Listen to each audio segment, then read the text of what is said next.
Warning: our YouTube channel and its videos may contain scenes, language, and content that may not be appropriate for all audiences. These videos include surveillance footage, undercover pursuit of suspects, actual police and rescue operations, and fearless confrontations.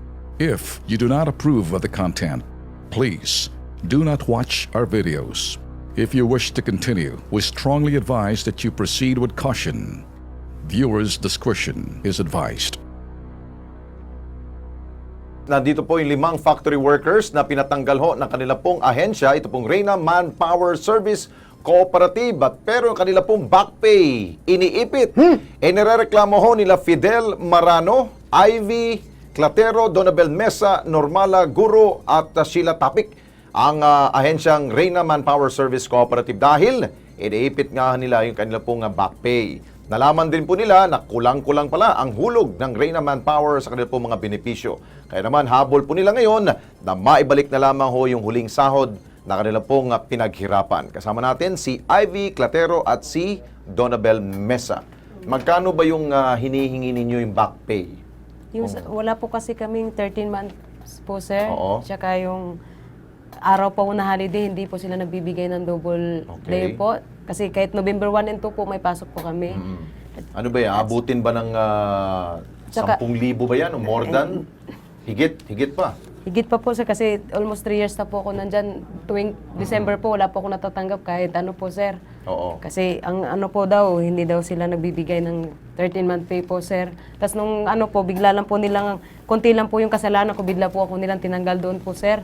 Tapos tinanong ko po sa main agency po namin, si Sir Rocky po, Sir, pwede, may tanong po ako sana ko, sir, kung pwede, kung meron po akong makukuha kahit konti lang pong ano. So sabi niya, di ba agency to, wala kayong makukuha. Sabi niya Ganun ganun ang po, sagot sir. nila. Tapos, yung ano naman, yung hulog sa inyo pong yung mga benepisyo. sa benepisyo po, sir, kinabukasan nun po, nag-inquire po ako. Saan? Sa SSS? Sa SS lahat po pag-ibig sa PhilHealth po, sir. Walang laman? Ang laman po ng PhilHealth ko is 100 pesos since 2014 po. Kaya parang naano po ako, umiyak ako nung time na yun.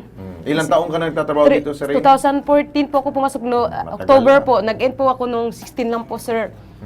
O si Donabel, ganun rin Tapos ang binalikan, kaso mo. ganun din po. Ganun Tapos rin. binalikan po din namin yung minipit. Sabi po, Oo. may proseso po tayo 1 linggo dyan. Balik lang kayo. Yun po sabi, sir. Yung mga rason nila. O, sandali ha. Sinubukan po namin po makipag-ugnayan po dito sa Reyna Manpower Service Cooperative. Pero, hindi ho sila sumasagot sa aming pong tawag. Ito pong nasabing ahensya. Ibig sabihin yan, takot sila. Guilty. At may yung mga kasalanan. loko-loko. Ayun. Okay, nasa linya naman ho si Miss Belen Nicasio. Nicaso, siya pong head ng SENA unit po ng NLRC. Magandang hapon po, Miss Belen. Magandang hapon po sa inyo, magandang hapon Opo. po sa ating mga tagapakinig at Opo. tagapanood. Ma'am Belen, si Alex Santos po, kasama ko po si Erwin Tulfo. Ito po ang Kilos Pronto, ma'am, ha? Pwede ho namin idulugon ito pong dalawang mga manggagawa na may problema ho sa kanila pong back pay at yun daw hong hulog rin po na kanila pong ahensya ay hindi po binibigay po sa SSS, Pag-ibig. Ano po pwede ho natin tulong sa kanila, ma'am? Naku, pwede po silang magsampa ng kanilang hinaing dito po sa NLRC. Yung pong tungkol dun sa SSS, sa PhilHealth, sa Pag-ibig, maaari po silang magtungo dun sa mga opisinang yon. Separate po, dun ma'am, sa no? kanilang mga reklamo doon. Oho. Pero kung dito sa issue naman po sa pagtanggal sa kanila, sa serbisyo at the same time hindi pagbigay sa sweldo, pwede namin sa inyo po. Sa NLRC. Yun. Opo, Meron yung ding- ipagbibigay ng kanilang back pay, yung pong 13th month pay, holiday pay, at kung Yun. ano man po yung benepisyo na ginagawad ng ating pamahalaan Yes. para sa mga manggagawa. Maaari po nilang i-file yung money claims po na yan dito po sa NLRC. Para po sa kalaman ng ilang mga manggagawa na rin natin. Totoo ba yan pag mga ganito mga agency? Kasi marami na po ako naririnig, ma'am.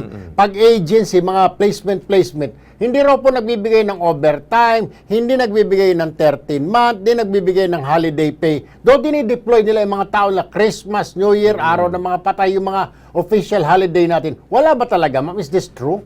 Hindi po Labag yun. nasasaad sa batas na hindi po dapat sila nabibigyan ng ganoon.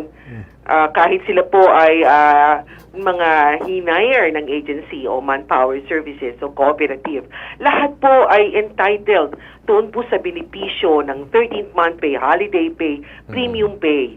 Wala pong pinipili yan. Ayun. Okay. So, Pero meron na ba ho kayo na napasara or nabigyan po ng Yan violation? pong or bagay na yan ay Oo. sa Department of Labor and Employment naman. Dito po sa amin sige yung po. NLRC, sasampa lamang po nila Sige. para po mabigyan po ng hustisya kung yan po ay naging kaso na. Di ba, Pero sa unang proseso nga po, yan muna pong conciliation mediation. ang gagawin natin parang Alex, iba naman sa Department of Labor Yun. para mapasara itong kumpanya na ito at Yes. hindi pa marisa ng iba. Tama.